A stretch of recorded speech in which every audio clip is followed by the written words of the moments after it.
ஒரு வீடு கட்டுறதுக்கு எவ்வளோ கஷ்டமாக இருக்கு. இந்த வீடை கட்டி பிடிக்கிறதுக்குள்ள அவங்க படுற கஷ்டம் கொஞ்சமாக அஞ்சமாக இல்லைங்க. காக்கைக்கு ஒரு சின்ன கூடு ஓடுனவங்க, அதனால தான் எல்லாரும் அவங்க முடிஞ்ச அளவுக்கு ஒரு வீடை கட்டுறாங்க.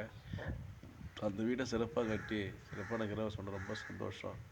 இன்றைக்கி விற்கிற விலைவாசியில் வீடு கட்டுறது பெரிய விஷயங்க.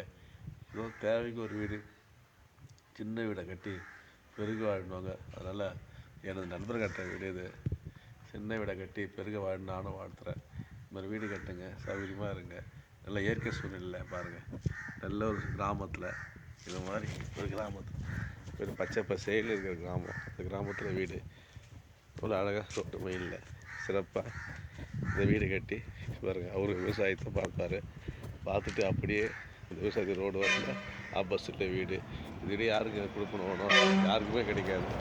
எல்லாத்துக்கும் வசதி, பஸ்ஸு போகுது, எல்லாம் போகுது. அழகான வசதியான இது விவசாயம். அவர் எடுத்து விவசாயத்தை பார்த்துக்கலாம். பார்த்துட்டு உடனே வீடு பக்கத்துலேயே பெரிய பெருமாள் கோயில், சாமி தரிசனம், பக்கத்துலேயே வீடு. இதுதான் ஒரு மனுஷனுக்கு தேவை. அதாவது ஒரு வீடு கட்டுறேன் அப்படின்னா அங்கே எல்லா வசதியும் இருக்கணும் இல்லையா?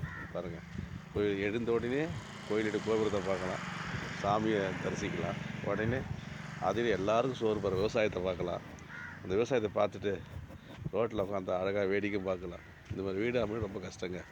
என் நண்பர் கொடுத்து வச்சுருவார். அதனால் இந்த மாதிரி இடத்துல சொந்த ஊரில் எங்கே போய் சம்பாரிச்சாலும் சரிங்க, ஆனால் தான் சொந்த ஊரில் கிராமத்தில் வீடு கட்டி வாழ்றதுன்னு பெரிய விஷயம். அந்த வீடு கட்டும் போது தான் அவர் மகிழ்ச்சியும் கூட.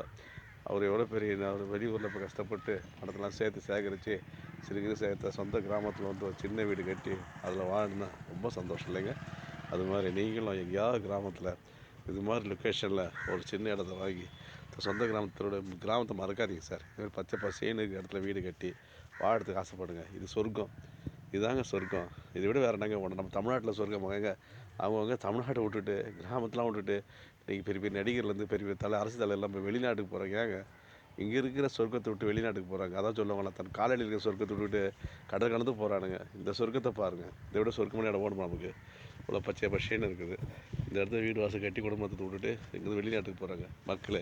இனி நீங்களாவது எங்கேயாவது கிராமத்தில் ஒரு சென்ட் இடத்த வாங்கி இவர் வீடு வாசல் கட்டி வாழ்கிற வாழ்க்கை பாருங்கள் இல்லை? மிக்க மகிழ்ச்சி, ரொம்ப சந்தோஷம்.